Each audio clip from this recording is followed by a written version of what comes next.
ವೇದವಾಕ್ಯವನೆಲ್ಲ ಓದದಿಂದನ್ನಡರಿ ಓದಿಸುತ್ತ ಜನರ ವೇದಾಮತಿ ಕೆಳಸಿರುವ ಸಾಧು ನಿಜಗಳಿಗೆ ಮಣಿಯುವೆನು, ಸಾಧು ನಿಜ ಗುರಿಗೆ ಮಡಿಯುವೆನು.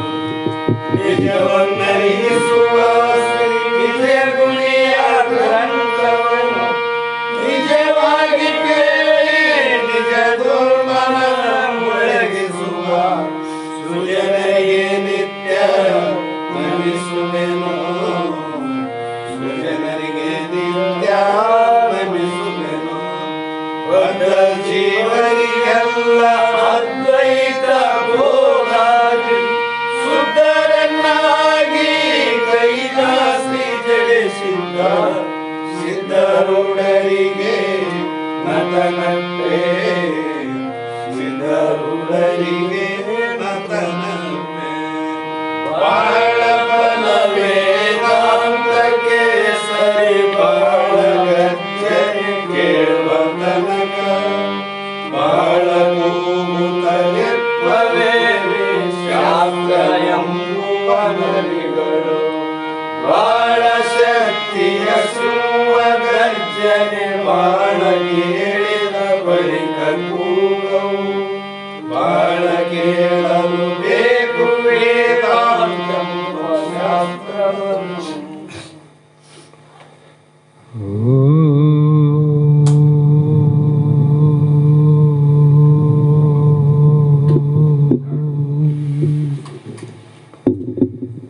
अनंत जन्म संप्राप्त कर्म बंध विदायिनी आत्मा ज्ञान प्रदानेन तस्मै श्री गुरवे नमः. सिद्ध सद्गुरुपादाब्जं जननी जनकस्थ तत्त्वोपदेशकर्तारं नत्वा भक्तिपुरस्परम्.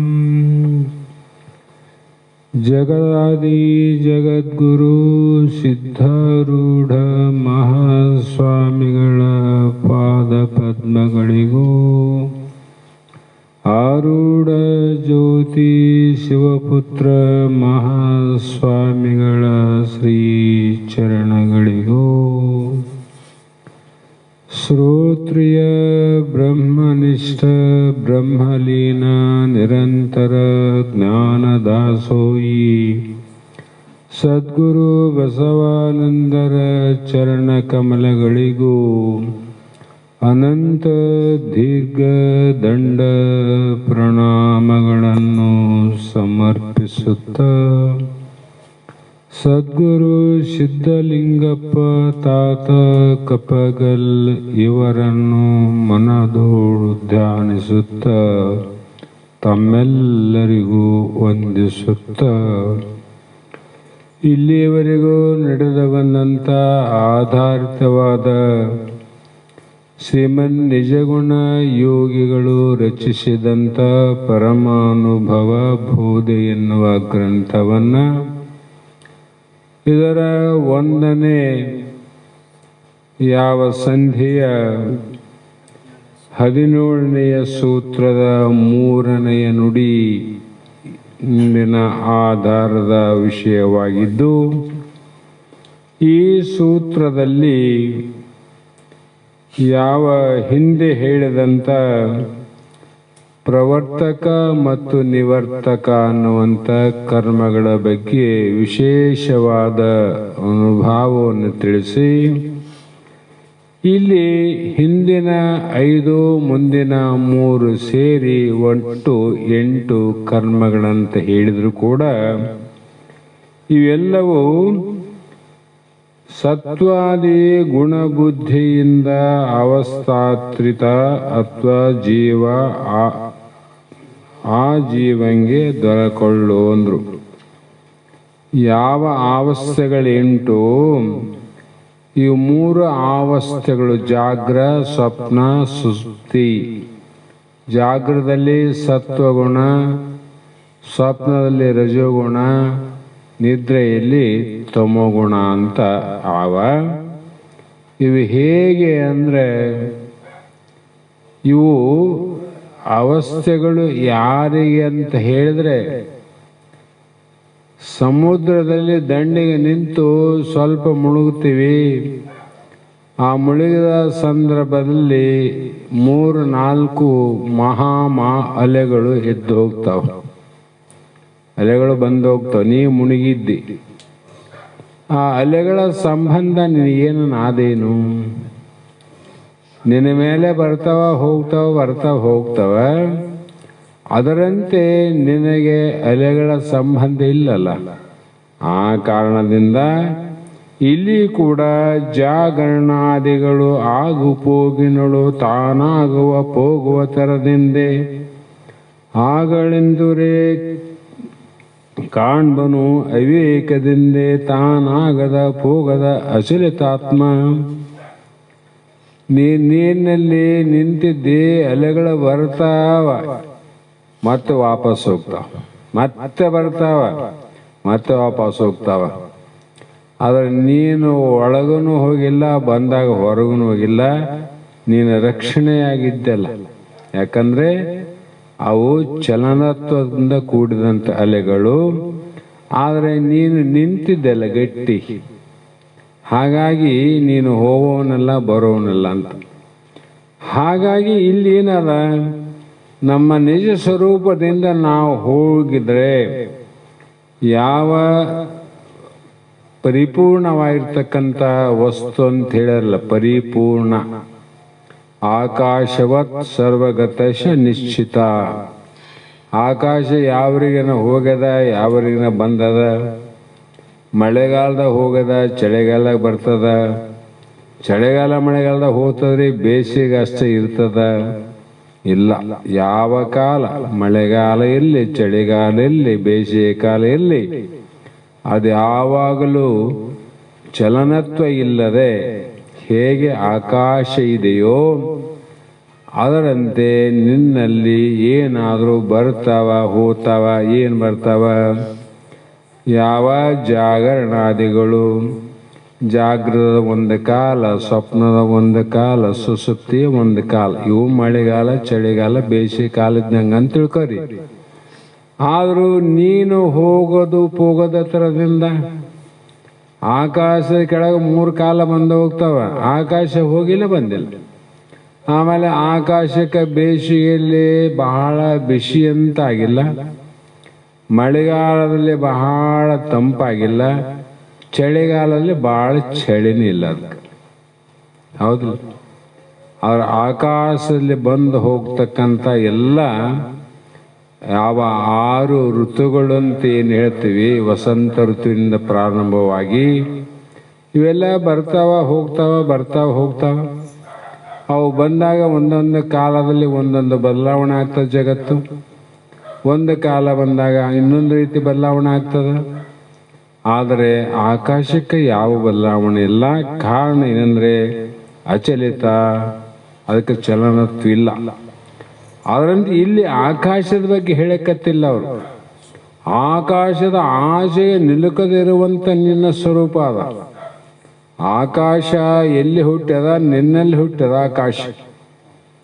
ಆಕಾಶ ತತ್ವಕ್ಕಿಂತ ತ್ರಿಗುಣಾಹಂಕಾರ, ಅಲ್ಲಿ ಮಹಾತತ್ವ ಮಾಯೆ ಮಹತ್ತು, ಇದಕ್ಕಿಂತ ಮೇಲಿರ್ತಕ್ಕಂಥ ಅಚಲಿತಾತ್ಮ ಎಂದ್ರೆ ಏನಾಯ್ತು? ನಿನಗೆ ಸ್ಥಿರ ಆದವಿನ ನಿನಗೆ ಅಸ್ಥಿರ ಅಲ್ಲ.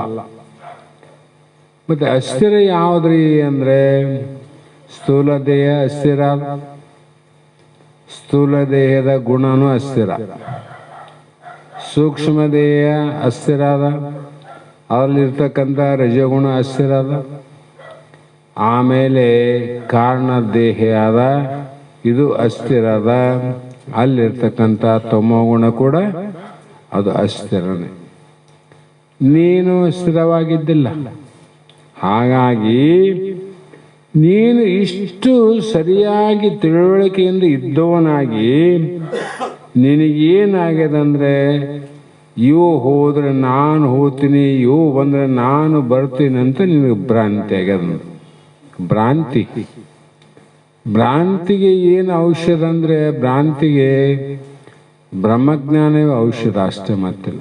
ಇದ್ದದ್ದು ಇದ್ದಂಗೆ ತಿಳ್ಕೊಂಡ್ರೆ ಭ್ರಾಂತಿ ಹೋಗ್ತದೆ ನೋಡ್ರಿ.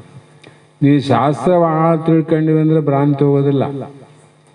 ಬ್ರಹ್ಮಸೂತ್ರದಿಂದ ಹಿಡ್ಕೊಂಡು ಎಲ್ಲ ಉಪನಿಷತ್ತುಗಳನ್ನ ಅರಗಿಸಿಕೊಂಡು ನಿಜಗುಣ ಶಾಸ್ತ್ರವನ್ನು ಕಂಠಪಾಠ ಮಾಡಿ ಎಷ್ಟೆಲ್ಲ ಹೇಳ್ತೇವೆ ಅಂದ್ರೂ ಕೂಡ ಭ್ರಾಂತಿ ಹೋಗೋದಿಲ್ಲ. ಅದಕ್ಕೆ ಬಸವಣ್ಣರು ಹೇಳ್ತಿದ್ರು, 4 ವೇದಗಳನ್ನು ನೀರಲ್ಲಿ ಕಲಿಸಿ ಅವು ಅಕ್ಷರ ಎಲ್ಲ ಘಟ ಘಟ ಘಟ ಕುಡಿದ್ರು ಕೂಡ ನಿನಗ ಭ್ರಾಂತಿ ಹೋಗೋದಿಲ್ಲ ತಮ್ಮ. ನಿನ್ನ ಸ್ವರೂಪ ಸಾಕ್ಷಾತ್ಕಾರ ಯಾವಾಗ ಆಗ್ತದ ಆವಾಗ ಭ್ರಾಂತಿ ಹೋಗ್ತದ. ಭ್ರಾಂತಿ ಹೋದಾಗ ನಿನ್ನ ನಿಜ ಸ್ವರೂಪದ ಅರ್ಥ ಆಗ್ತದ. ಆವಾಗ ಬ್ರಹ್ಮ ನಾನೇ ಅಂತ ದೃಢ ಆಗ್ತದ. ಆವಾಗ ನಿನ್ನ ಸ್ವರೂಪ ಸಾಕ್ಷಾತ್ಕಾರ ಆಗ್ತದ ಅಂತ ಹೇಳ್ಕೊಂತ ಬಂದ್ರು. ಯಾಕಂದ್ರೆ ಈ ಅವಸ್ಥೆಗಳು ನಾವು ತಿಳಿಸ್ಕೊಂತವಲ್ಲ ಎಲ್ಲರಿಗೆ. ಜಾಗ್ರ ಎದ್ದದ್ದು ತಿಳ್ತೀವಿ, ಸ್ವಪ್ನ ತಿಳ್ತೀವಿ, ನಿದ್ರಾವಸ್ಥೆ ತಿಳ್ತೀವಿ. ಹಾಗಾಗಿ 4ನೇ ನುಡಿಯಲ್ಲಿ ಜಾಗರಣಾದಿಗಳ ಆ ಸತ್ವ ಮುಖ್ಯ, ಆ ಗುಣಮಯ ಬುದ್ಧಿ ಭ್ರಮೆಯಿಂದೇ ನೀಗಿರಲು ಅದರಿಂದೆನಿಸಿ ತೋರ್ಪ ಅವನನು ರಾಗದಿಂದರಿ ಅನುರಾಗದಿಂದರಿಯೇ ಪೇಳುವನು ಕೇಳೋನು. ನೀನು ನಾನು ಹೇಳುವುದನ್ನ ಬಹಳ ಪ್ರೇಮದಿಂದ ಪ್ರೀತಿಯಿಂದ ಕೇಳು. ಪ್ರೀತಿ ಅಂದ್ರೆ ಏನು? ಪಾದಪೂಜೆ ಮಾಡಿ ಕೇಳಂತ ಹೇಳಲ್ಲ ಅವರು. ನನಗೆ ಹೂವಿನ ಹಾರ ಶಾಲ್ ಹಾಕಿ ಕೇಳಂತ ಹೇಳಲ್ಲ. ಪ್ರೀತಿಯಿಂದ ಕೇಳೋ ಅಂದ್ರೆ ಅರ್ಥ ಏನು? ಅಲ್ಲಿ ಭಕ್ತಿಯಿಂದ ಲಕ್ಷ್ಯ ಇಟ್ಟು ಕೇಳುವಂತ ಅರ್ಥ. ಲಕ್ಷ್ಯ ಇಟ್ಟು ಕೇಳಂತ ಅರ್ಥ ಅಲ್ಲ. ಇಲ್ರಿ ನಾವು ಗುರುಗಳು ಹೇಳುವಾಗ ಭಾಳ ಪಾದಪೂಜೆ ಮಾಡೇವಿ, ಭಾಳ ಸಲ ನಾವು ಏನೇನೇ ಮಾಡೀವಿ ನಮಗೆ ಯಾಕಂತಂದ್ರೆ ಆಗ್ತದೆ, ಜ್ಞಾನ ಆಗ್ತದೆ? ಆಗೋದಿಲ್ಲ. ಅದಕ್ಕೆ ಆ ಸತ್ವ ಮುಖ್ಯವಾದ ಅಂದ್ರು. ಮುಖ್ಯ ಅಂದ್ರೆ 3. ಅವೆಲ್ಲವೂ ಬುದ್ಧಿ ಭ್ರಮೆಯಿಂದೇ ತೋರುವ ಜಾಗರಣಾದಿಗಳು. ಎಲ್ಲಿ ಭ್ರಮೆ ಆಗ್ಯದ? ಈಗ ಬುದ್ಧಿಯಲ್ಲಿ ಭ್ರಮೆ ಆಗ್ಯದ ನೋಡ್ರಿ. ಬುದ್ಧಿಯಲ್ಲಿ ಭ್ರಮೆ ಆಗ್ಯದ. ಯಾವಾಗ ಬುದ್ಧಿಗೆ ಭ್ರಮೆ ಆಯಿತು ಅಂದ್ರೆ ಅದು ಏನು ಮಾಡ್ತದಂದ್ರೆ ಹುಚ್ಚರ ಆಸ್ಪತ್ರೆ ಇದ್ದಂಗೆ. ಮನುಷ್ಯರಿಗೆ ಭ್ರಮೆ ಆದದ್ದು ಪರವಾಗಿಲ್ಲ, ಒಂದೊಂದು ಮನೆಯಾಗ ಎಲ್ಲೋ ಭ್ರಮಾತ್ಮಕರು ಇರ್ತಾರೆ. ಮಕ್ಕಳು ಮಗಳು ಒಂದು ಹುಚ್ಚ ಆಗ್ತದ, ಏನೇನು ಆಗ್ತದೆ. ಎಲ್ಲರ ಮನೆಗೆ ಆಗಕ್ಕೆ ಸಾಧ್ಯ ಇಲ್ಲ, ಎಲ್ಲೋ ಒಂದು ಆಗ್ತಾವ. ಆದರೆ ಯಾವಾಗ ಬುದ್ಧಿ ಭ್ರಮೆ ಆಯಿತು ಅಂದ್ರೆ ಅದು ಹುಚ್ಚರ ಆಸ್ಪತ್ರೆ ಇದ್ದಂಗೆ ನೋಡ್ರಿ. ಹುಚ್ಚರ ಆಸ್ಪತ್ರೆಗೆ ಯಾರನ್ನ ಶಾಣರು ಇರ್ತಾರೆ? ಹುಚ್ಚರ ಆಸ್ಪತ್ರೆಗೆ ಎಲ್ಲರೂ ಹುಚ್ಚರೇ. ಯಾಕ? ಅದು ಆಸ್ಪತ್ರೆ ಹುಚ್ಚದ ಅಂತ.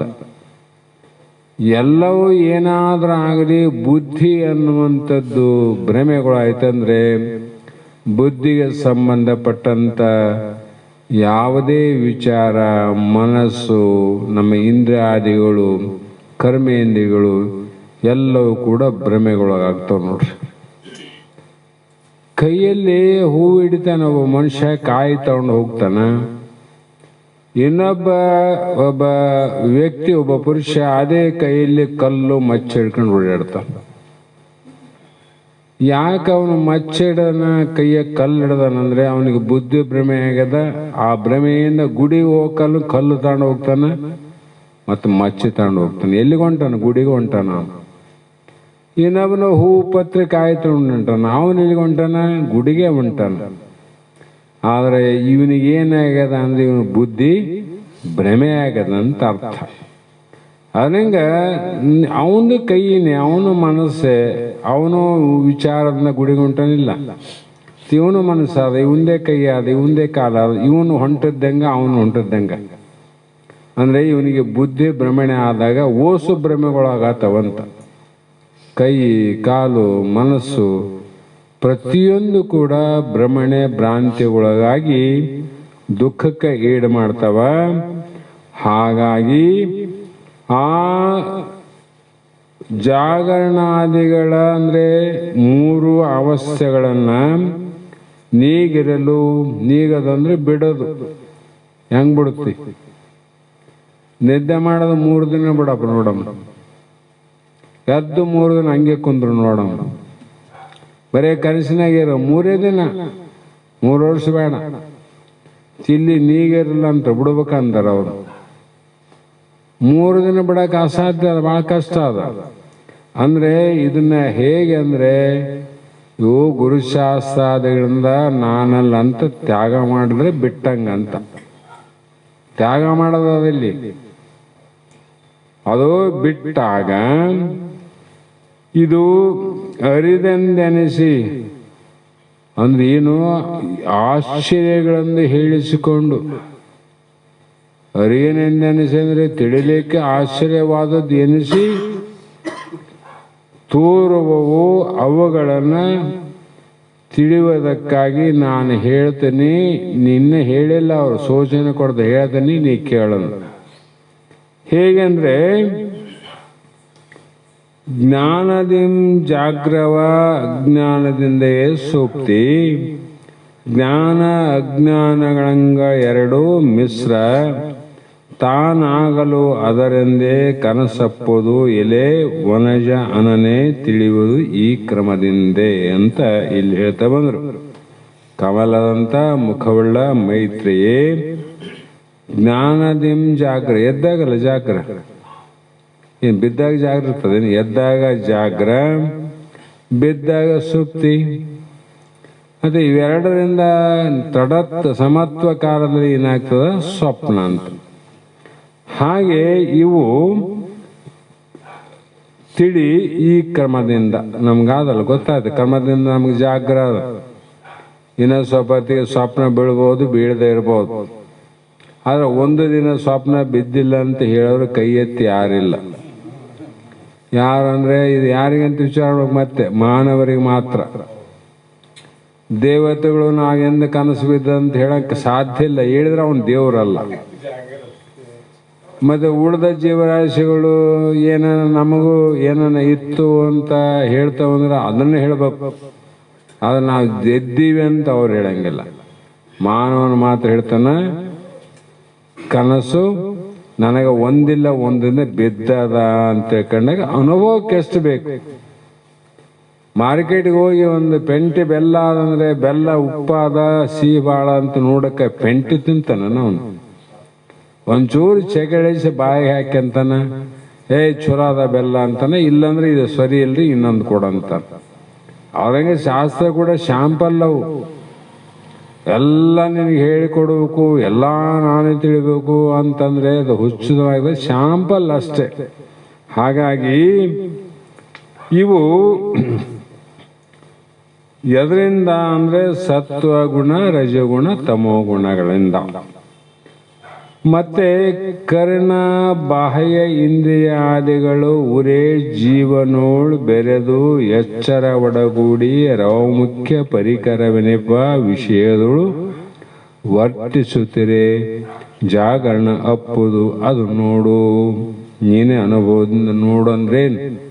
ಈ ಸಿನಿಮಾ ನೋಡಂಗ ಅದೇನದು, ಒಳಗೆ ಅನುಭವದಿಂದ ನೋಡ್ಬೇಕು. ಕರ್ಣ ಅಂದ್ರೆ ಮನ, ಬುದ್ಧಿ, ಚಿತ್ತ, ಅಹಂಕಾರ, ಜೀವ ಇವುಗಳು. ಮತ್ತೆ ಬಾಹ್ಯ ಇಂದ್ರಿಯಾದಿಗಳು ಅಂದ್ರೆ ಜ್ಞಾನೇಂದ್ರ 5, ಕರ್ಮೇಂದ್ರ 5, 10. ಇವೆಲ್ಲವೂ ಜೀವನೊಡನೆ ಕೂಡಿ, ಇವೆಲ್ಲ ಉಪಾಧಿಗಳು ಎಲ್ಲಿ ಕೂಡ್ತಾವ? ಜೀವನಲ್ಲಿ ಕೂಡಿ ಅದರಲ್ಲಿ ಯಾವ ಜಾಗೃತ ಸತ್ವಗುಣದ ಜ್ಞಾನ ಅದಲ್ಲ, ಆ ಜ್ಞಾನವೇ ಮುಖ್ಯವಾಗಿ ಮೊದಲುಗೊಂಡು ಶಬ್ದ, ಸ್ಪರ್ಶ, ರೂಪ, ರಸಾದಿಗಳು. ರವ ಮುಖ್ಯ ಅಂದ್ರೇನು? ರವ ಅಂದ್ರೆ ಶಬ್ದ, ಮುಖ್ಯ ಅಂದ್ರೆ ಮತ್ತೆ 5 ಶಬ್ದ, ಸ್ಪರ್ಶ, ರೂಪ, ರಸ, ಗಂಧಾದಿಗಳ ಪರಿಕರ ಅಂದ್ರೆ ಸಮೂಹ ಅಂತಕ್ಕಂಥ ಈ ಎಲ್ಲ ಏನಾವು ವಿಷಯಾದಿಗಳು. ಇವುಗಳಿಂದ ವರ್ತಿಸುತ್ತಾರೆ ಜಾಗರಣಬಹುದು. ನಮ್ಮದು ಎಲ್ಲಿ ನಡೆದ ಈ ವ್ಯವಹಾರ? ಜಾಗೃತದಲ್ಲಿ ಸ್ಥೂಲವಾದ ದೇಹದ ಒಳಗಿರತಕ್ಕಂಥ ಇವೆಲ್ಲ ಪರಿಕರ ಸಮೂಹಗಳು, ಮನಸ್ಸು, ಬುದ್ಧಿ, ಚಿತ್ತ, ಅಹಂಕಾರ, ಜ್ಞಾನೇಂದ್ರಿಯಿಂದ ಸಂಕಲ್ಪ, ವಿಕಲ್ಪ, ಅದರಿಂದ ಜ್ಞಾನೇಂದ್ರಿಯ, ಅದರಿಂದ ಕರ್ಮೇಂದ್ರಿಯ, ಇವೆಲ್ಲ ನಡೆದವಲ್ಲ. ಇವೆಲ್ಲವೂ ಕೂಡ ಕೂಡಿದಾಗ ನಮಗೇನಿಸ್ತು? ಜಾಗ್ರಾವಸ್ಥೆ ಅನಿಸ್ತು. ಇದು ಜಾಗ್ರ ನೋಡಿ, ಎದ್ದಾಗ. ಮತ್ತೆ ಕರ್ಣಾದಿಗಳು ಮನವೆರೆದು ಉಪರತಿಯೊಳು ಒಂದಿರಲು ಆ ಮಾನಸ ಒಂದೇ ಭ್ರಮೆಯಿಂದೇ ಅರಿವಿನ ವಿಷಯ ವಾಸನ ವಿಷಯಂ ಕಾಣ್ಬ ಜಾಗರಣದ ಭಾವವೇ ಕರಸಕ್ಕು. ಇಲ್ಲಿ ಎಷ್ಟು ಮಂದಿ ಕೆಲಸ ಮಾಡ್ತಾರೆ? ಸಾಮಾನ್ಯರಲ್ಲ ಇವರು. ಮನಸ್ಸು ಸಾಮಾನ್ಯಲ್ಲ, ಬುದ್ಧಿ ಸಾಮಾನ್ಯಲ್ಲ, ಚಿತ್ತ, ಅಹಂಕಾರ, ಜೀವತ್ವ ಮತ್ತೆ ವಿಷಯಗಳು ಸಾಮಾನ್ಯಲ್ಲ, ಜ್ಞಾನೇಂದ್ರಿಯ ಸಾಮಾನ್ಯಲ್ಲ, ಕರ್ಮೇಂದ್ರಿಯ ಸಾಮಾನ್ಯಲ್ಲ. ಇಷ್ಟಲ್ಲದೆ ಕೂಡ ಕರ್ಣಾದಿಗಳು ಮನವೆರೆದು ಉಪರತಿಗಳು ಒಂದಿರಲು ಅಂದ್ರೆ ಈ ಏನ್ ಮಾಡ್ತಾವ? ನೇತ್ರಾದಿಗಳು ಮೊದಲು ಮಾಡಿಕೊಂಡು ತಮ್ಮ ವ್ಯಾಪಾರವನ್ನ ಏನ್ ಮಾಡ್ತಾವಂದ್ರೆ ಮನುಷ್ಯನ ಒಡಗೂಡಿ ಅಂದ್ರೆ ಬಾಹ್ಯದಲ್ಲಿ ಬಿಡ್ತಾವ. ಮನಸ್ಸಿನಲ್ಲಿ ವಾಸನ ರೂಪ ಇರ್ತಾವ. ಇದ್ದಾಗ ಆ ಮಾನಸ ಒಂದೇ. ಇಲ್ಲಿ ಎಷ್ಟು ಮಂದಿ ಕೂಡಿ ಮಾಡಿದ್ರು ಜಾಗೃತಿ ವ್ಯವಸ್ಥೆ, ಅಲ್ಲಿ ಮನಸ್ಸು ಒಂದೇ ಮಾಡ್ತದ ನೋಡ್ರಿ. 1 ನಿಮಿಷದ ಕನಸು 100 ವರ್ಷದ ಗೋಳು ಅಂತ ಬರ್ತಾರ. ಜಾಗೃತದಲ್ಲಿ ಎದ್ದು 50 ವರ್ಷ 100 ವರ್ಷ ಏನು ಈ ಪ್ರಪಂಚ ಆದಲ್ಲ, ಇದರ ಗೋಳು ಏನು? ಗೋಳು ಸುಖ ದುಃಖ, ಅಲ್ಲಿ ಸುಖ ಅದೇನು? ಬರೀ ಹಳದ. ಈ ಗೋಳನ್ನು ಅನುಭವಿಸೋಕಾದ್ರೆ ನಮ್ಗೆ 50-60 ವರ್ಷ ಬೇಕು. ಆದ್ರೆ ಮನಸ್ಸು ಏನ್ ಮಾಡ್ತದ? 1 ನಿಮಿಷದ ಕನಸು, ಅದು 100 ವರ್ಷದ ಪ್ರಪಂಚದ ಗೋಳನ್ನು ತಂದಿಡ್ತದಂದ್ರೆ ಆ ಮನಸ್ಸು ಎಷ್ಟು ದೊಡ್ಡದಿರಬೇಕು, ಅದು ಶಕ್ತಿ ಎಷ್ಟಾದ, ಅದು ಸಾಮರ್ಥ್ಯ ಅಷ್ಟ. ಇದನ್ನೆಲ್ಲ ವಿಚಾರ ಮಾಡಿದ ಮಹಾತ್ಮರು ಮನಹೇವಾ ಮನುಷ್ಯಾಣಂ ಕಾರಣಂ ಬಂಧ ಮೋಕ್ಷಯು. ನಮ್ಮನ್ನ ಯಾರು ಬಂಧ ಮಾಡಿಲ್ಲ. ನಮಗೆ ಬಂಧ ಮಾಡಿದವರು ಯಾರಿಲ್ಲ, ಬಿಡುಗಡೆ ಮಾಡೋರು ಯಾರಿಲ್ಲ. ನಮ್ಮ ಮನಸ್ಸೇ ನಮಗೆ ಬಂಧನ ಮಾಡಿದ, ನಮ್ಮ ಮನಸ್ಸೇ ನಮ್ಮ ಬಿಡುಗಡೆ ಆಗಬೇಕಾಗ್ಯದ. ಆ ಕಾರಣದಿಂದ ಆ ಒಂದು ಮನಸ್ಸು ಭ್ರಾಂತಿಯಿಂದೇ ಅರಿವಿನ ವಾಸನೆಯಂ ಕೂಡಿದ ವಿಷಯವನ್ನು ಕಾಣುವುದೇನದ ಅದೇ ಸ್ವಪ್ನಾವಸ್ಥೆ. ಅಲ್ಲಿ ಆನೆ ನೋಡಿದಂಗಾಯ್ತು, ಒಂಟೆ ನೋಡಿದಂಗಾಯ್ತು. ಆನೆ ಒಂಟೆ ಆವೇನಲ್ಲಿ ತಿಳಿದ್ರು ಕೂಡ ಅಲ್ಲಿ ಆನೆ ಒಂಟೆ ತೋರೆವಿಲ್ಲ. ತೋರೆ ಒಂದ್ರಲ್ಲಿ ಆವಿಲ್ಲ. ಅಂದ್ರೆ ಯಾರು ಸೃಷ್ಟಿ ಮಾಡಿದ್ರು? ಮಾಡಿದಾರೆ ಯಾರು? ಸ್ವಪ್ನದಲ್ಲಿ ನೀನ್ ಹೆಂಗ ಸೃಷ್ಟಿ ಮಾಡ್ತದ? ನೀನೆಲ್ಲ ಮಾಡಿದವನು. ಇಲ್ಲದನ್ನ ನೀನೇ ಸೃಷ್ಟಿ ಮಾಡಿದ್ದಿ, ಇಲ್ಲದನ್ನ ನೀನೇ ನೋಡಿದಿ. ಆಮೇಲೆ ಎಲ್ಲವೂ ಸುಳ್ಳಂತ ನೀನೇ ತಿಳಿದಂದ್ಮೇಲೆ ಮತ್ತೆ ನಿನಗೆ ಏನು ಅನ್ಬೇಕಾಯ್ತು? ಅರಿವಾದಂತಿರೋ ಅರಿವಿಲ್ಲ ಅಂತಿರೋ. ಮತ್ತೆ ಕನಸಿನಲ್ಲೇ ನೀನೇ ಇಷ್ಟು ನಾ ಸಣ್ಣವನಂದವನಿಂದ ಸೃಷ್ಟಿ ಮಾಡ್ತಿದ್ದಂದ್ಮೇಲೆ ವಿಶ್ವಾಮಿತ್ರ ಮಹರ್ಷಿಗಳು ಸ್ವರ್ಗಕ್ಕೆ ಪ್ರತಿ ಸ್ವರ್ಗವನ್ನ ನಿರ್ಮಾಣ ಮಾಡಿದ ಏನು ದೊಡ್ಡಾಗದಲ್ಲ. ನಾವು ನೀವೆಲ್ಲ ವಿಶ್ವಾಮಿತ್ರ ಋಷಿಗಳೇನು? ಅಂತ ತಪಶಕ್ತಿ ಆದೇನು? ಅಂತ ಬಲ ಆದೇನು? ಏನೊಂದು ಇಲ್ಲದ ಸಾಮಾನ್ಯ ಒಬ್ಬ ಮುದುಕ ಯುವಕ, ಒಬ್ಬ ಬಾಲಕ ಸಹಿತವಾಗಿ ಇಂಥ ಸೃಷ್ಟಿಯನ್ನು ಮಾಡ್ತೀವಿ ಅಂದಮೇಲೆ ಬ್ರಹ್ಮಗ ಇಂಥ ಸೃಷ್ಟಿ ಮಾಡೋದೇನು ದೊಡ್ಡಾಗದೇನು?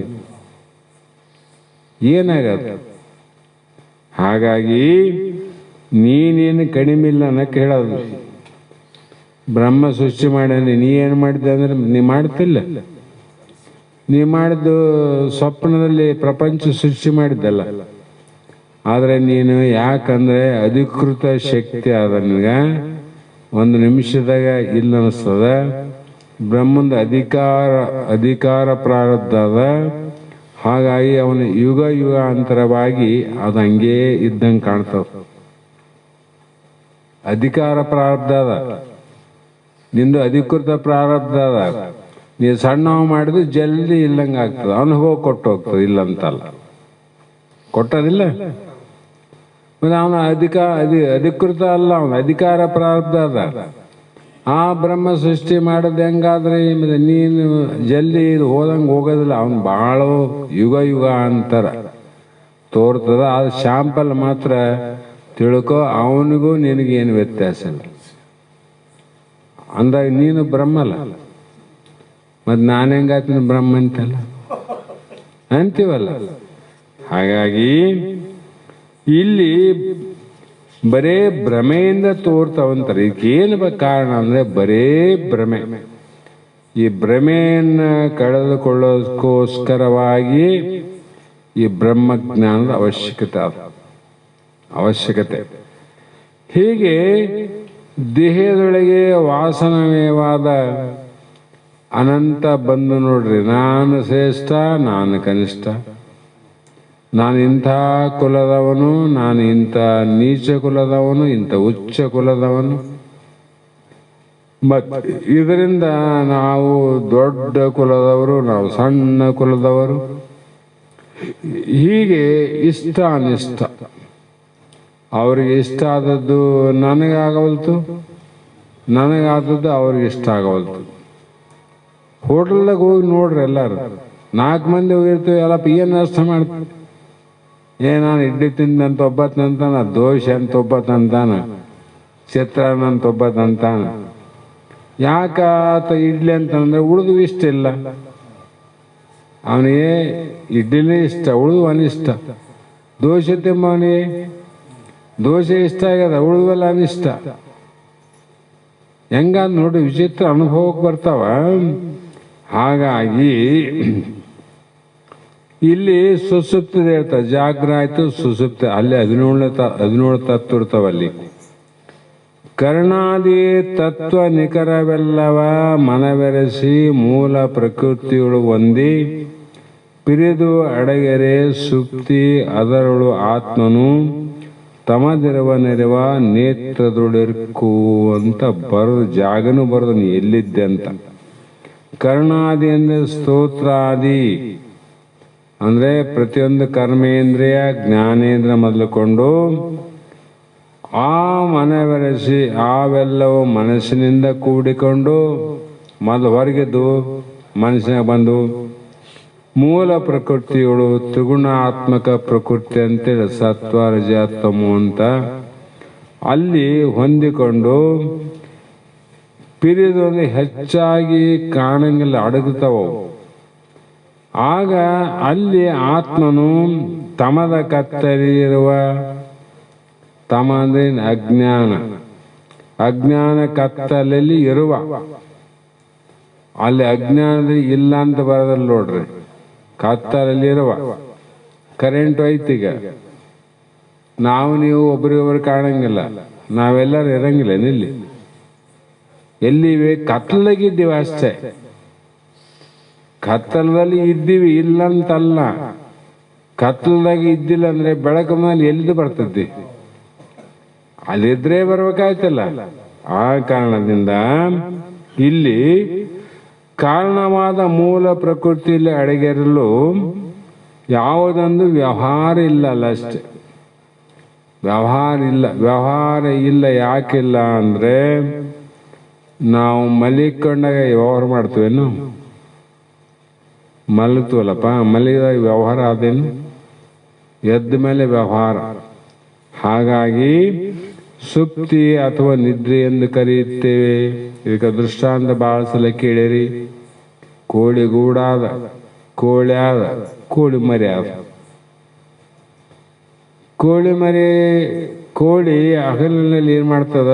ಎಲ್ಲ ಮರಿಗಳನ್ನ ಬಿಟ್ಟು ತಾನು ಕಾಳುಗಳು ತಿಂದು ಸಾಯಂಕಾಲ ಯಾವಾಗ ಹೊತ್ತು ಮುಣ್ತದ, ತನ್ನ ಮರಿಗಳೆಲ್ಲ ಪಕ್ಕದಲ್ಲಿ ಸೇರಿಸಿಕೊಂಡು ಅಲ್ಲೇ ಕೂಡ್ತದೆ ಇಲ್ಲ, ಮತ್ತೆ ತನ್ನ ಮೂಲ ಗೂಡಿನಲ್ಲಿ ಸೇರ್ತದೆ.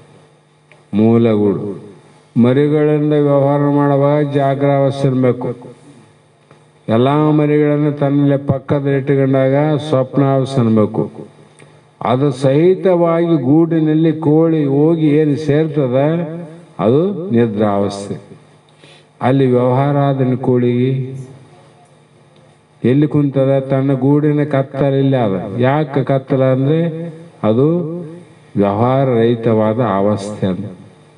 ಮತ್ತೆ ಬೆಳಿಗ್ಗೆ ತೆಗೆದ್ಬಿಡು ಕುಕ್ಕು ಅಂತ ಹೊರಗೆ ಬಂದ್ಬಿಡ್ತಾವ ಓಸ್, ಮತ್ತೆ ಒತ್ತಾದ ಮತ್ತೆ ಹೋಗ್ತಾವ. ಹೀಗೆ ಅರ್ಥಾತ್ ಯಾವತ್ತು ನಿದ್ರೆಯಲ್ಲಿ ಕರ್ಣಗಳು ಲೀನವಾಗಿ ಅಂದ್ರೆ ಲಯವಾಗಿ ಏನೆಂದು ಅರಿಯದಿದ್ದರು. ಲಯ ಬೇರೆ ನಾಶ ಬೇರೆ ನೋಡ್ರಿ. ಲಯ ಅಂದ್ರೆ ಗೋಡೆ ಮರ ಕಳ್ಳದ್ದಂಗ. ಈಗ ನೋಡಿದಪ್ಪ ಕಾಣವಲ್ತು, ಎಕಡೋಯ್ತು ಅಂತೀವಿ. ಎಕಡೋಯ್ತು ಅಂದ್ರೆ ಎಲ್ಲೇ ಒಂದ್ ಕಡೆ ಆದಂತ ಅರ್ಥ ಇಲ್ಲ. ಇಲ್ಲ ನೋಡಪ್ಪ ಹೊಡೆದ ಬಿಟ್ಟಿವಂದ್ರೆ ಅದು ಸತ್ತಂಗ ನಷ್ಟ. ಅದು ಯಾವಾಗ ಒಂದ್ಸಲ ನಷ್ಟ ಆಯ್ತು ಅಂತ ತಿರುಗಿ ಅದೇ ಹಾವು ಬರ್ತದೇನು? ಮತ್ತೆ ಬೇರೆ ಬರ್ಬೋದು, ಆ ಹಾವು ಬರಂಗಿಲ್ಲ. ಯಾಕೆ? ನಷ್ಟ ಆಗ್ಯದ. ಲಯ ಅಂದ್ರೆ ಏನು? ಎಲ್ಲೇ ಪೈಪ್ನ ಕುಂತದ, ಅಲ್ಲಿ ಕುಂತದ, ಗಡಿಗೆ ಕುಂತದ ಅಂದಾಗ ಅದು ಏನಾಗ್ತದ? ನಿದ್ರೆಯಲ್ಲಿ ಯಾವತ್ತು ಕರ್ಣಗಳು ಏನೆಂದು ಅರಿಯದಿದ್ದರು ತಾನು ಸೂರ್ಯನಂತೆ ಪ್ರಕಾಶಮಾನ ಬೆಳಗುತ್ತಾನೆ. ಎಲ್ಲಿ ಅಂದ್ರೆ ನೇತ್ರದೊಳು ಇರ್ಕು ಅಂದ್ರೆ ನೇತ್ರದಿಂದ ತಿಳಿಯುತ್ತಾನೆ ಅಂತ ಅರ್ಥ ಆಯ್ತು. ಅಲ್ಲಿ ನೋಡಿ ತಿಳಿಯಕ. ಹೀಗೆ ಸೂರ್ಯನಂತೆ ಪ್ರಕಾಶಮಾನವಾಗಿ, ನೇತ್ರ ಅಂದ್ರೆ ಸೂರ್ಯನಂತೆ. ಸೂರ್ಯ ಎಲ್ಲ ಬಂದು ತಿಳಿತಾನಿಲ್ಲ. ಹಗಲು ಮತ್ತು ರಾತ್ರಿ ಎರಡನ್ನು ತಿಳಿಯುವಂತ ಸಾಮರ್ಥ್ಯ ಸೂರ್ಯಗಾಲ. ರಾತ್ರಿನೂ ಅವನು ತಿಳಿತಾನ, ಬೆಳಕನ್ನ ಕತ್ತಲು ಬೆಳಕು ಎರಡು ತಿಳಿತಾನ. ಆದರೆ ಆ ಬೆಳಕಿಗೆ ಯಾಕೆ ನಮಗೆ ಕಾಣವಲ್ತು ಅಂದ್ರೆ ಅದು ವೈಜ್ಞಾನಿಕವಾಗಿ ಈ ಭೂಮಂಡಲ ಅನ್ನುವಂಥ ತಿರುಗುವಾಗ ಒಬ್ಬ ವ್ಯಕ್ತಿ ಗೋಡೆ ಮರೆ ಬಂದಂದ್ರೆ ಆ ವ್ಯಕ್ತಿ ಕಾಣಂಗಿಲ್ಲಲ್ಲ. ಹಾಗಾಗಿ ಇದು ನಮ್ಮ ಕಡೆ ಬಂದ ಕಾಣಂಗಿಲ್ಲ, ಇನ್ನೊಂದು ಕಡೆ ಆಗಲಾಗದೆ. ಈಗ ಆನಿಲ್ಲ, ಇನ್ನೊಂದು ಕಡೆ ಅಲ್ಲಿ ಬೆಳಕಾದಂತ ಕೇಳ್ತವಲ್ಲ, ಆ ದೇಶದಾಗ ಆಗಲಾಗದೆ, ಈಗ ಇಲ್ಲಿ ಕತ್ಲಾಗದ ಅಂದ್ರೆ ಸೂರ್ಯ ಇಲ್ಲ ಅಂತ ಹೇಳಿದೇನು? ನಮ್ಮ ಕಾಣವಲ್ಲ ಅಂದ್ರೆ ಏನೋ ಅಡ್ಡ ಆದಂತ ಅರ್ಥ. ಹಾಗೆ ಅಲ್ಲಿಯ ಬೆಳಕನ್ನ ಇಲ್ಲಿ ಕತ್ತಲನ್ನ ಎರಡೂ ಬೆಳಗುವಂತವನು ಸೂರ್ಯ ನೋಡ್ರಿ. ಹಾಗಾಗಿ ತನು ನಿದ್ದೆಯೊಳಗೆ ಅರಿವನು ಮಿಲ್ಲೆನಲ್ಲೇನು ಅವನು ನಾನು ಅರಿಯದ ಅತಿ ಸುಖದವಳು ಇನಿತು ವೇಳೆಯು ಹೊರಗಿದ್ದನು ಎಂದು ಎಚ್ಚೆತ್ತು ನೆನದೆಂತು ಅಹುದು ಅನುಭವಿಸದೆ. ಅಷ್ಟು ತಲೆ ತಿರುಗದ ಬೇಡಪ್ಪ. ಶಾಸ್ತ್ರ ಅಂದ್ರೆ ಒಂದು ಮಾತು ಹೇಳ್ತಾರ, ಗಾಢವಾದ ನಿದ್ರೆಯಳು. ತನ್ನ ನಿದ್ರೆ ಅಂದ್ರೆ ಗಾಢವಾದ ನಿದ್ರೆ. ಸುಮ್ಮನೆ ಫೋನ್ ಸಪ್ಲ ಆದ್ರೆ ರಿಂಗಾದ್ರೆ ಎದ್ದೇಳೋದಲ್ಲ, ಅಥವಾ ಯಜಮಾನ ಅಂದ್ರೆ ಎದ್ದೇಳೋದಲ್ಲ. ಮೈ ಮುಟ್ಟಿ ಎಬ್ಸಿರು ಕೂಡ ಒಂದೊಂದ್ಸಲ ಎದ್ದೇಳಂಗ ಆಗೋದಲ್ಲ. ಅದು ತನ್ನ ನಿದ್ರೆ, ಗಾಢವಾದ ನಿದ್ರೆ. ಆ ನಿದ್ರೆಯಲ್ಲಿ ಅರಿಯುವವನು ಇಲ್ಲೇನೆ. ನಿದ್ದೆಯಲ್ಲಿ ನೀನು ಇದ್ದಿಲ್ಲ, ತಿಳಿಯವನು. ನಿದ್ದೆಯನ್ನ ತಿಳಿಯವನು ನೀನು ಒಂದ್ ವೇಳೆ ಇದ್ದಿಲ್ಲ ಅಂದ್ರೆ ಅವನು ನಾನು ಅರಿಯದ ತಿಳಿಲಾರ್ದ ನಾ ಸುಖದೊಳು ಮಲಗಿದ್ದೆ ಅಂತ ಹೇಳ್ತಾನೆ. ನಾವು ಹೇಳ್ಬೇಕಾದ್ರೆ ತಿಳಿದ ಹೇಳಿದ್ಮೇಲೆ ತಿಳಿಯವನು ನೀ ಅಲ್ಲಿದ್ದೆ ಅಂತ ಅರ್ಥ ಆಯ್ತಲ್ಲ. ಹಾಗೆ ನಿದ್ರೆಯಿಂದ ಜಾಗೃತಕ್ಕೆ ಬಂದ ಮೇಲೆ ನಾನು ಇಷ್ಟೊತ್ತಿನವರೆಗೆ ಸುಖದಿಂದ ಮಲಗಿದ್ದೆ, ಏನನ್ನು ತಿಳಿಯಿಲ್ಲ ಎಂಬ ಅನುಭವ ರೂಪ ಸ್ಮೃತಿಯು ಉತ್ಪನ್ನವಾಗುತ್ತದೆ. ಅಲ್ಲೇನಪ್ಪ ಏನ್ ನೋಡಿದ್ರೆ ಬರೀ ಕತ್ಲಂತ, ಏನಿಲ್ಲ ಅಂತಾನೆ. ಆದ್ರೆ ನಾನಿಲ್ಲ ಅಂತಾನೆ, ಏನಿಲ್ಲ ಅಂತ ಹೇಳ್ತಾನ. ಅಂದವಾಗ ಮಲಗಿದ್ದ ಅಂತ ಹೇಳ್ತಾನ, ಆದ್ರೆ ನಾನಿಲ್ಲ ಅಂತ ಹೇಳ್ತಾನೇನು? ತಾನು ಆನಂದವಾಗಿ ಮಲಗಿದ್ದನ್ನು ಅನುಭವ ಮಾಡಿದ್ರೆ ಹೇಳಕ್ ಬರ್ತದ. ಆ ಕಾರಣ ಅದು ಆಗಬಾರದಾಗಿತ್ತು. ಯಾಕಂದರೆ ಅದು ಆಗಬಾರ್ದಾಗಿತ್ತು, ನಮ್ಗೆ ಹೇಳಕ್ಕೆ ಬರಬಾರ್ದಾಗಿತ್ತು. ಯಾಕಂದರೆ ಯಾವ ವಸ್ತುವನ್ನು ನಾವು ನೋಡಿಲ್ಲ ಅದರ ನೆನಪು ಎಂದಿಗೂ ಆಗೋದಿಲ್ಲ. ಯಾವುದನ್ನು ನೋಡ್ರಿ, ಈಗ ನೋಡಿದ ವಸ್ತು ಅದ, ಅನುಭವ ಅದ. ಬೆಲ್ಲ, ಸಕ್ಕರೆ, ಉಪ್ಪು, ಹುಳಿ, ಖಾರ ಎಲ್ಲರ ಅನುಭವ ಅದ ನಮ್ಗೆ. ಆನಂದ ಅನುಭವ ಇಲ್ಲ ಅಂದ್ವಲ್ಲ.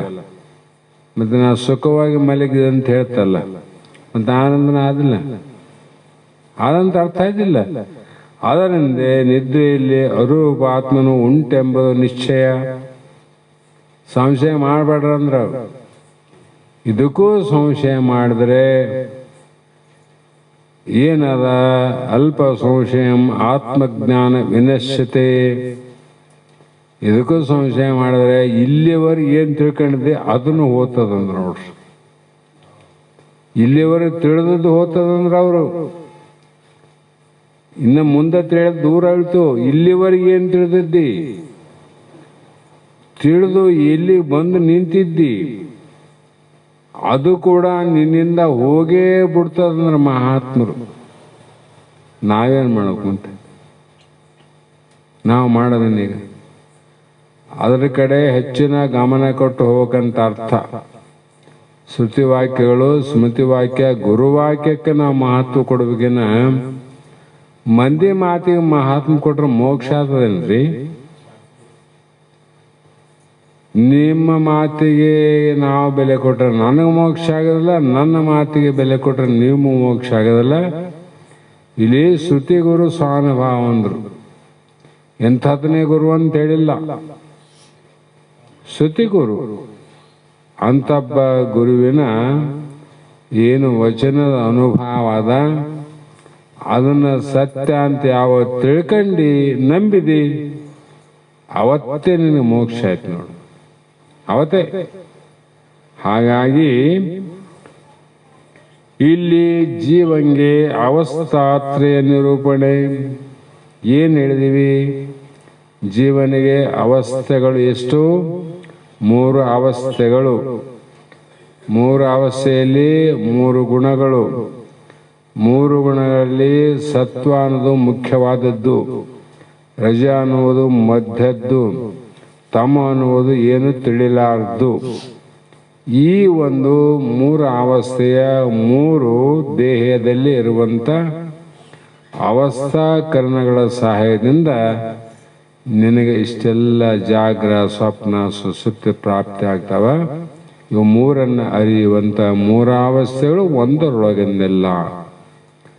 3 ಅವಸ್ಥೆಗಳು ಒಂದರೊಳಗಂದಾವೆ. ನೀವು ಅವು ಒಂದ್ರೊಳಗೊಂದು ಇದ್ರೆ ಅದು ಒಂದೇ ಅಂತ ಹೇಳ್ಬೇಕು. ನಮ್ಮ ಮೈ ಮೇಲೆ ಬಟ್ಟೆ ಅವೀಗ ನಾನು ಅಂಗಿ ಹಾಕೇನೆ, ಅಂಗಿ ಒಳಗೆ ಬನ್ನಿ ನಾನು, ಹೌದಿಲ್ಲ? ಒಂದ್ರ ಒಳಗೆ ಒಂದು ಆವು, ಹೌದಿಲ್ಲ? ಆ ಓಸು ಒಂದೇನು? ಅದಕ್ಕೆ ಬೇರೆ ಬೇರೆ ಮೇಲೆ ಸ್ವೆಟ್ರ್ ಅಂತ ಬೇರೆ, ಅಂಗಿ ಅಂತ ಬೇರೆ, ಬನ್ನಿನಂತ ಬೇರೆ.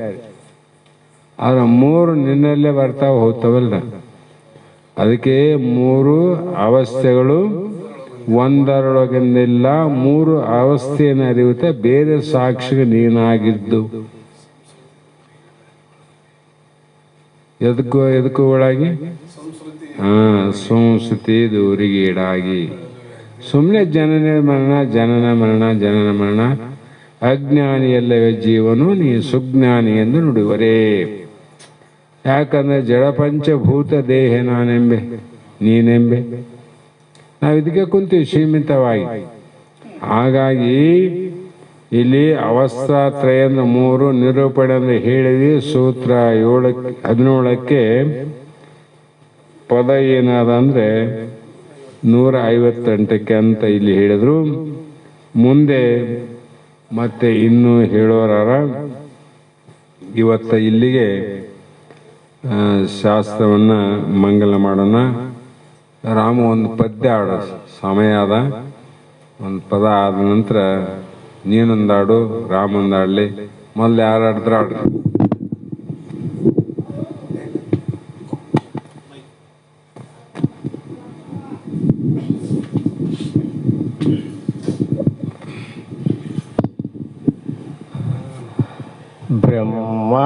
ಬ್ರಹ್ಮಾನಂದದ ಘನ ಸುಖವೋ ಬ್ರಹ್ಮಾನಂದದ ಘನ ಸುಖವೋ ಆ ಪರ ಬ್ರಹ್ಮನೇ ತಿಳಿದರೆ ಮುಕ್ತಿ ಸಾಧನವೋ ಬ್ರಹ್ಮಾನಂದದ ಘನ ಸುಖವೋ ಎಲ್ಲ ನಾಡಿಗಳಲ್ಲೇ ಮಾಡೆ ಎಲ್ಲ ನಾಡಿಗಳಲ್ಲೇ ಮಾಡೆ ನಾಡಿಯ ಒಳಗ ಇಡ ಪಿಂಗಳ ನೋಡೆ ಈ ಪುಣ್ಯ ಮದ್ದ ಸ್ಥಾನದೊಳಗಾಡ ಎಡಿಯ ಹರದಾಡ ಪ್ರಾಣವ ಎಡೆಯೊಳಗಾಡ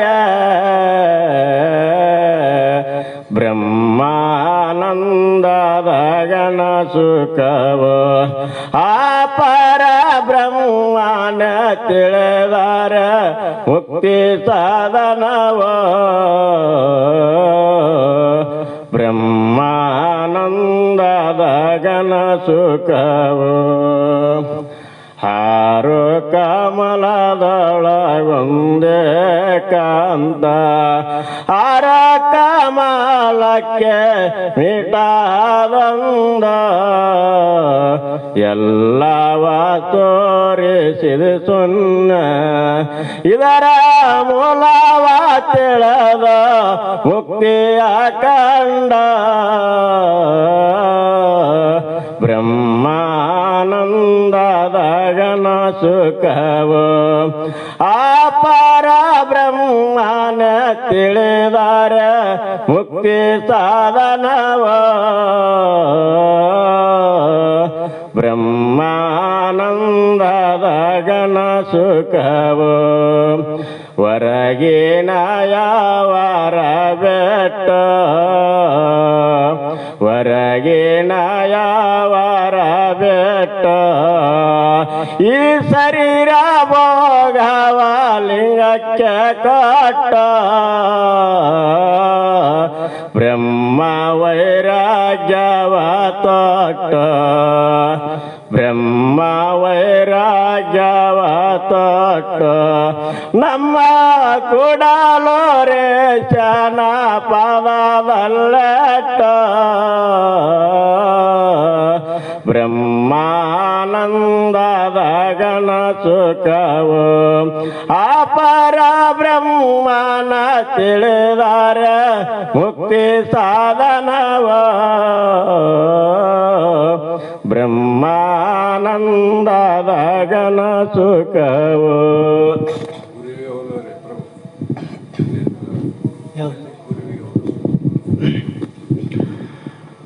ಓಂ ನಮಃ ಶಿವಾಯ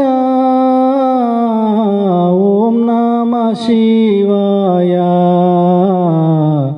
ಓಂ ನಮಃ ಶಿವಾಯ ಓಂ ನಮಃ ಶಿವಾಯ ಓಂ ನಮಃ ಶಿವಾಯ ಓಂ ನಮಃ ಶಿವಾಯ ಓಂ ನಮಃ ಶಿವಾಯ ಓಂ ನಮಃ ಶಿವಾಯ ಬ್ರಹ್ಮ ವಿಷ್ಣು ಮೊದಲಾದ ದೇವತೆಗಳು ಕೂಡ ಗುರವಿಗೆ ಓಲುವರೇ ಇವರು ಗುರವಿಗೆ ಓಲುವರೇ ಮೊದಲಾದ ದೇವತೆಗಳು ಕೂಡ ಗುರವಿಗೆ ಓಲುವರೇ ಇವರು ಗುರವಿಗೆ ಓಲುವರೇ ಬ್ರಹ್ಮಾಂಡ ಬೆಳಗುವ ಸೂರ್ಯ ಚಂದ್ರಾದಿಗಳು ಅಜ್ಞಾನ ಕಳೆಯುವರೇ ನಮ್ಮನ್ನು ಸುಜ್ಞಾನಿ ಮಾಡುವರೇ ಬ್ರಹ್ಮಾಂಡ ಬೆಳಗುವ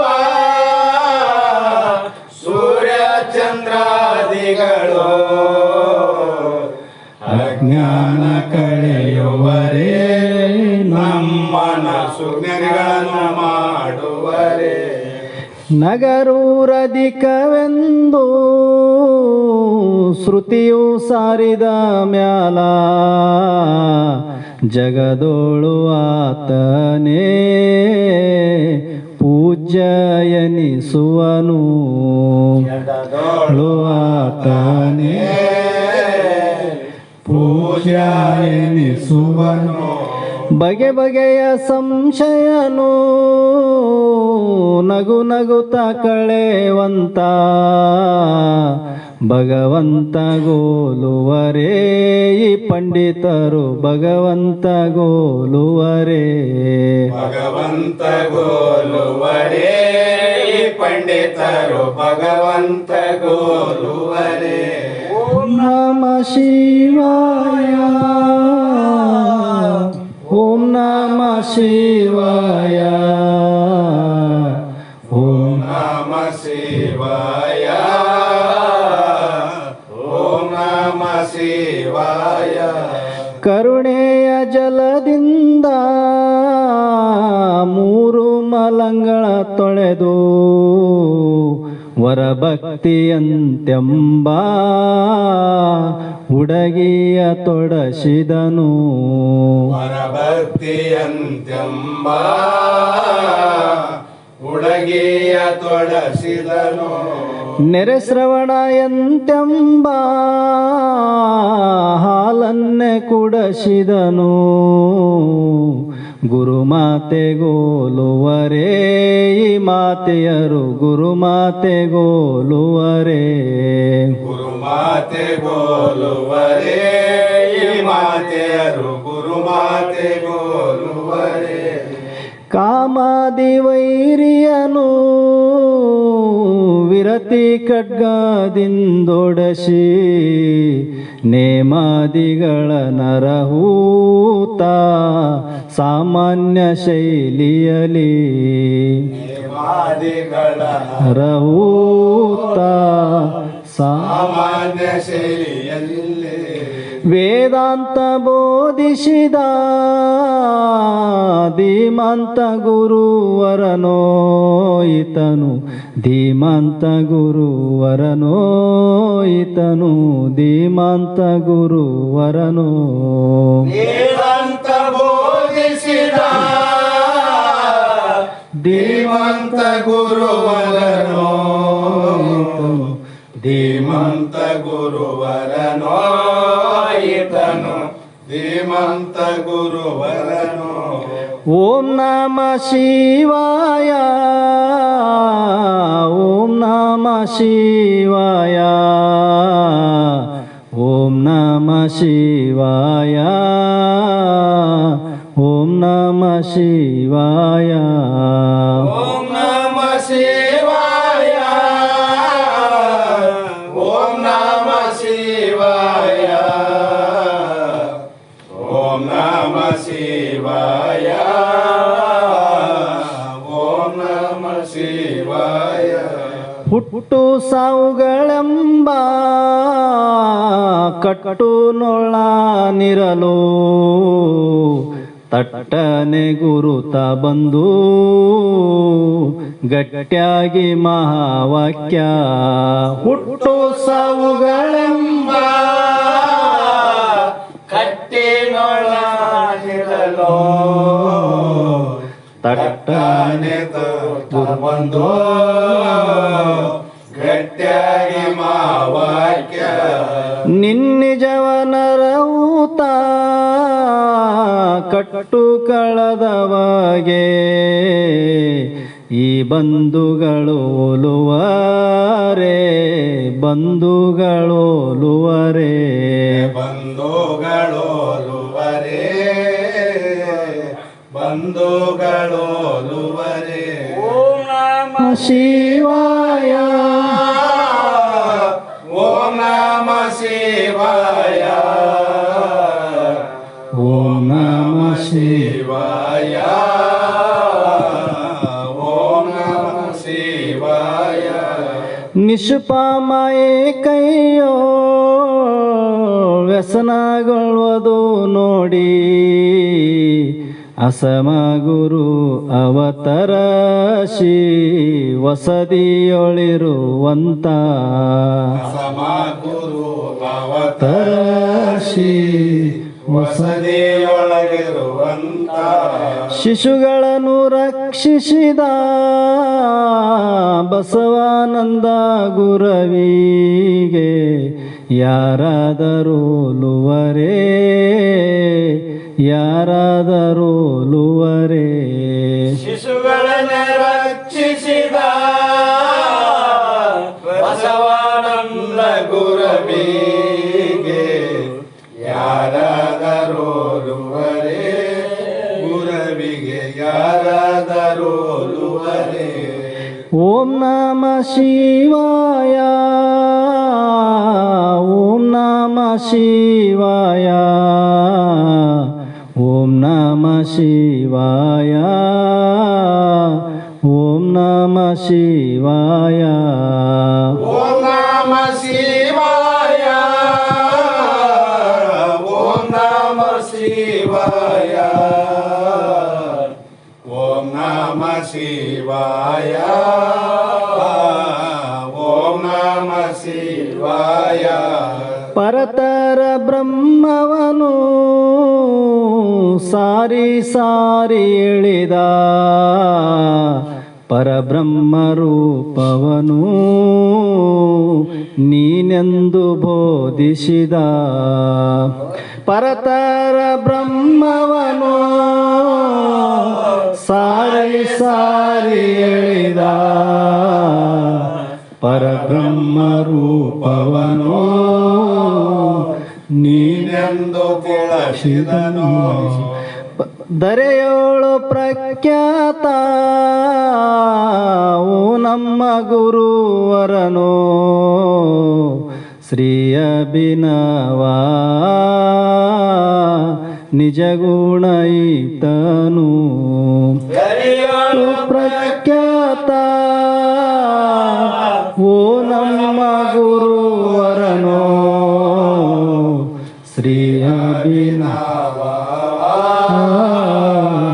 ನಿಜ ಗುಣಯೇತನೋ ಕರಜೋಡಿ ವಂದಿಸುವೆ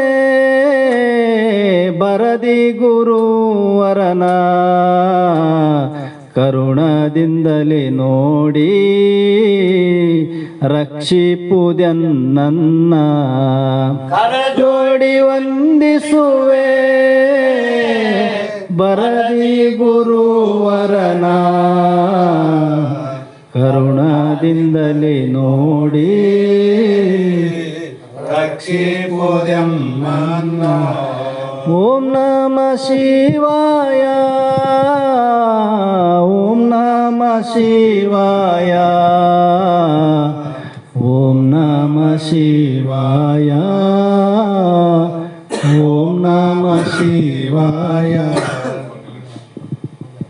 ಮಂಗಲಂ ಶಿವಪುತ್ರ ಶಿವಯೋಗಿ ಮಹಾರಾಜ ಯೋಗಿ ತುಂಗಮೈಮಾರೂಢ ಗುರುವಾಗಿ ಮಂಗಲಂ ಶಿವಪುತ್ರ ಶಿವಯೋಗಿ ಮಹಾರಾಜ ಯೋಗಿ ತುಂಗಮೈಮಾರೂಢ ಗುರುವಾಗಿ ಅಂಗಲಿಂಗವೇ ಆಯ್ತು ನಿನ್ನಯ ಸಂಘದಿಂದಲಿ ಸೇವೆಗೈದು ಭಂಗವಾಯಿತು ಎನ್ನ ಮೋಹವು ಮಂಗಲಾಯಿತು ಎನ್ನ ಮನವೋ ಮಂಗಲಂ ಶಿವಪುತ್ರ ಶಿವಯೋಗಿ ಮಹಾರಾಜ ಯೋಗಿ ತುಂಗಮೈಮಾರೂಢ ಗುರುವಾಗಿ ನೀನು ಜನಿಸಿದಿ ಘರಘಪುರದೊಳಗೆ ಮಾತಾಯಿಯೊಳಗೆ ತನ್ನ ತಿಳಿಯುವ ಆಶೆ ಮನದೊಳಗೆ ನೀನು ಜನಸಿದಿ ಗರಗಪುರದೊಳಗೆ ಮಾತಾಯಿಯೊಳಗೆ ತನ್ನ ತಿಳಿಯುವ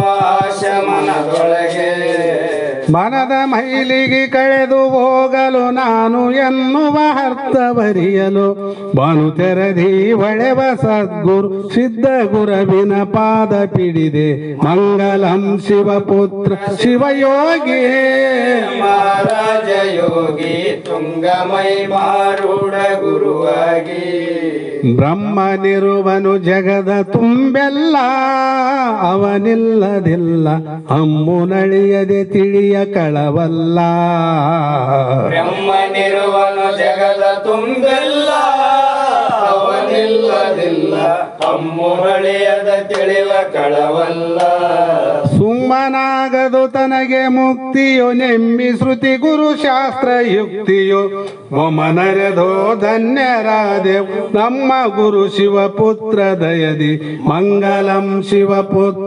ಶಿವಯೋಗಿ ಮಹಾರಾಜ ಯೋಗಿ ತುಂಗಮೈ ಮಾರೂಢ ಗುರುವಾಗಿ ತುಂಗಮೈ ಮಾರೂಢ ಗುರುವಾಗಿ ಹರ ಓಂ ಚೈತನ್ಯಂ ಶಾಶ್ವತಂ ಶಾಂತಂ ವ್ಯೋಮಾತೀತಂ ನಿರಂಜನಂ ಆದಬಿಂದು ಕಲಾ ಅತೀತಂ ತಸ್ಮೈ ಶ್ರೀ ಗುರವೇ ನಮಃ.